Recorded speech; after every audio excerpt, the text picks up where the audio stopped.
অনেকেই এই খাবারটি পছন্দ করে, আবার অনেকেই অপছন্দ করে, কিন্তু আমাদের কাছে কিন্তু খুবই ভালো লাগে। মুরগির মাংসই কি সবসময় খাবো, গিলা কলিজা কি করব, এগুলোর জন্য একটু ভিন্ন রকম কিছু রান্না করলাম। আসসালামু আলাইকুম, সবাই কেমন আছেন? আলহামদুলিল্লাহ, আমিও ভালো আছি। আজকে মুরগির গিলা কলিজা দিয়ে ভিন্ন রকম কিছু তৈরি করলাম।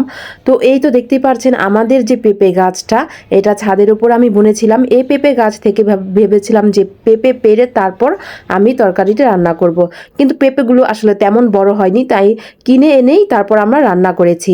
এই তো পেঁপেটা দেখতে পাচ্ছেন, এটা কিন্তু আমার গাছের না, এটা হলো কিনে এনেছি। আর গাছেরগুলো যেহেতু একটু ছোট এখনও, তাই ওগুলো এখনও পাড়া হয়নি আমাদের। তো একদিকে আমার মা পেঁপেগুলো সব কেটে দিচ্ছিল, আর একটা পেঁপেই যথেষ্ট। এই পেঁপেটা কিন্তু অনেক বড়, হয়তো ভিডিওতে একটু ছোট দেখাচ্ছে।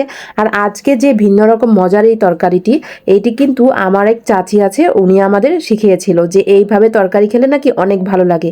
যাদের মুরগির গিলা কলিজা খেতে একদমই অপছন্দ, তারা কিন্তু এভাবে একটু ভিন্ন রকমভাবে খেতে পারেন। আর পেঁপে তরকারির সাথে আমরা সাধারণত মুরগির মাংস বা গরুর মাংস দিয়ে রান্না করে থাকি, কিন্তু পেঁপে দিয়ে এইভাবে গিলা কলিজা রান্না করলেও কিন্তু খুবই মজা লাগে। আর সবসময় শুধু মুরগি খেয়েছি, আর মুরগি কয়েকদিন যাবত এই মুরগিগুলো খেয়েছি, এগুলো জমেছিল। তো এগুলো কি আর ফেলে দেওয়া যায়? এগুলো কিন্তু খুবই মজা লাগে। সবাই কিন্তু খেতে পছন্দ করে না, কিন্তু আমরা কিন্তু খুবই পছন্দ করি। এই দিকে চুলা ধরানো হচ্ছে, সুন্দর করে চুলা ধরে আমরা এখন আমাদের অভ্যাস হয়ে গেছে চুলা ধরাতে পারি। তো এই তো পাতিলের তলিতে আবারও আমরা এভাবে কাদা দিয়ে তারপর মেখে নিয়েছি, যাতে খুব তাড়াতাড়ি ধোয়ার সময় এটা চকচক করে উঠে যায়, চকচক করে আর কালিগুলো উঠে যায়। এই তো দেখতেই পাচ্ছেন পাতিলাটা বসিয়েছি। আর রান্না করার সময় কিন্তু একটু ধোঁয়া উঠবেই, আর এটা যেহেতু মাটির চুলা বা সিমেন্টের চুলা, এটা এই চুলা দিয়ে একটু হলেও ধোঁয়া উঠবে, এটা স্বাভাবিক, একটু কষ্ট করতেই হবে। তো এইদিকে পেঁয়াজগুলো দিয়ে দিয়েছি, তারপর ভালো করে নেড়ে নিব। আর যত ভালো করে নেড়ে চেড়ে নিব ততই ভালো লাগবে। এই ফুলটি দেখতে পাচ্ছেন, একজন আমাকে এই রান্না করার সময় এসে দিয়ে গিয়েছে। ফুলটি কিন্তু খুবই সুন্দর লাগছিল। এটি কি ফুল আপনারা বলতে পারবেন? এটা হলো মেহেদি ফুল, মেহেদি পাতা গাছে যে ফুলটা হয় সেটাই। তো এইদিকে এলাচি, দারচিনি, তেজপাতা সব আস্ত দিয়ে দিয়েছি পেঁয়াজের সাথে। এই যে আদা রসুন বাটাটা, এটা ব্লান্ড করে নিয়ে ডিপে রেখেছিলাম, তো বরফ হয়ে গিয়েছিল, অনেকটা কষ্ট হচ্ছিল প্রথমেই। তো বরফ হয়েছে যেহেতু, তো একটু কষ্ট হবেই। তো এই তো আদা রসুন বাটা দিয়ে তারপর জিরা বাটা, জিরা গুঁড়া, এখানে সব কিছু আস্তে আস্তে এক এক মশলা আমরা দিয়ে দিব। ধনে গুঁড়া, হলুদ, মরিচ, গরম মশলা গুঁড়া সব কিছু দিয়ে দিচ্ছি একে একে।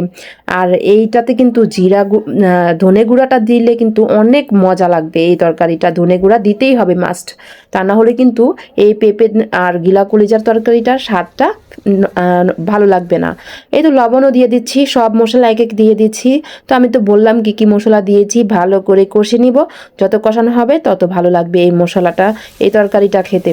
এই তো দেখতেই পাচ্ছেন একটু পানি দিয়ে দিয়েছি, নাহলে এই তরকারির নিচে একটু লেগে যাওয়ার সম্ভাবনা বেশি। আগুনের তাপ দেখতে পাচ্ছেন কতটা সুন্দরভাবে জ্বলছে, মনে হচ্ছে যে আমরা গ্যাসের চুলায় রান্না করেছি। আর ওইদিকে কিন্তু আমাদের গ্যাসের চুলাতেও রান্না করা হচ্ছিল। ওইদিকে আমার মা রান্না করছিল টুকটাক শাক ভাজি, মিষ্টি কুমড়া ভাজি, ডাল সব কিছু রান্না করছিলাম। আর এইদিকে আমি এইটা শুধু ভিডিওর জন্য এখানে আমি রান্না করেছিলাম। আর ভিডিও করতে হলে তো একটু কষ্ট করতে হবে, আপনারা জানেনই ভালো করে যে একটু কষ্ট না করলে হবেই না। তো এই তো চুলার আঁচটা দেখতে পাচ্ছেন কি সুন্দরভাবে রান্না হচ্ছে এখানে। আর এই তো দেখতে পাচ্ছেন কষানো হচ্ছে, সবগুলো কষিয়ে তারপর আমরা পেঁপে দিয়ে দিয়েছি। আর এই তো পেঁপেগুলো আমরা কি সুন্দর করে কেটে নিয়েছি। আপনারা চাইলে একটু বড় সাইজ করে কেটে নিতে পারবেন, আবার চাইলে একটু ছোট সাইজ করেও কেটে নেবেন। আমরা একটু মিডিয়াম সাইজ করে কেটে নিয়েছি, চাইলে আপনারা আলুও দিতে পারেন, আলু আমাদের কাছে ভালো লাগে, বাট এই তরকারিতে কেন জানি আমার মা আলু দেয়নি।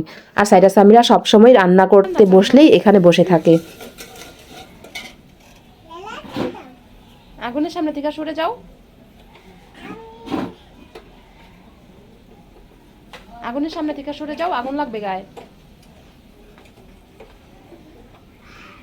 তোমরা এখানে খেলা করো, তোমাদের হাঁড়ি পাতিল কোথায়? এই যে চুলার নিচে একটা ফাঁকা জায়গা রয়েছে, এখান দিয়ে কিন্তু উপরে যে আগুনের কয়লাগুলো নিচ দিয়ে পড়ে যায়, এগুলো আমরা একটা চামচের সাহায্যে বের করে ফেলি। আর কয়লা না বের করলে কিন্তু চুলাটা তাড়াতাড়ি ফেটে যাওয়ার সম্ভাবনা থাকে। যখন রান্নাবান্না শেষ হয়ে যায় তখন আমরা এই কয়লাগুলো বের করে ফেলি। এইদিকে দেখতে পাচ্ছেন রান্না কিন্তু প্রায় হয়ে এসেছে, তারপর কষিয়ে ভালো করে কষিয়ে আমরা পানি দিয়ে দিয়েছি। তারপর আমরা শেষে একটু জিরা দিয়ে দিব, আর এখানে কাঁচামরিচ কয়েক টুকরো দিয়ে দিয়েছি। আর একটু জিরা যে আমরা টেলে রেখেছিলাম, সেটা বেটে রেখেছিলাম, দিয়েছিলাম। তো এই বাটা জিরাগুলো আমরা দিয়ে দিব, আর শেষে কিন্তু এটা দিলে অনেক ভালো লাগবে, এটা না দিলে কিন্তু হবেই না। এটা দিলে তরকারির একটা অন্যরকম স্মেল বের হবে। চাইলে আপনারা একবার ট্রাই করতে পারেন, আপনারাও ভালো করে পেট ভরে ভাত খেতে পারবেন। এদিকে একটু বাটিতে নিয়ে আমরা ট্রাই করে দেখছিলাম আসলে কেমন লাগে খেতে। তো প্রথম তো মাটির চুলায় আমরা প্রথম রান্না করছি, এক এক রকম রান্না করি, এক একবার রান্না করি, এক একবার ট্রাই করি একটু একটু করে যে কেমন লাগে। আর মুরগির ঘিলা কলিজা কিন্তু অনেকেরই অপছন্দ, বাট আমাদের কিন্তু অনেক ভালো লাগে। আপনাদের কাছে কেমন লাগে অবশ্যই কমেন্ট করে জানাবেন। আর সবাই সবসময় আমাকে সাপোর্ট করবেন, আমার পেজটাতে অবশ্যই সবাই ফলো দিয়ে আসবেন। যদি ভালো লাগে আমার ইউটিউব চ্যানেলটিতে অবশ্যই সাবস্ক্রাইব করবেন। আর সবাই সবসময় ভালো থাকবেন, সুস্থ থাকবেন, স্বপ্নের পথে পাশে থাকবেন। আর আমি তো এই দিকে খাওয়া শুরু করে দিয়েছি। আমার কাছে খুবই ভালো লাগছিল, অনেকদিন পর একটু ভিন্ন রকম খাবার খেয়েছি। তো সবাই ভালো থাকবেন, আল্লাহ হাফেজ।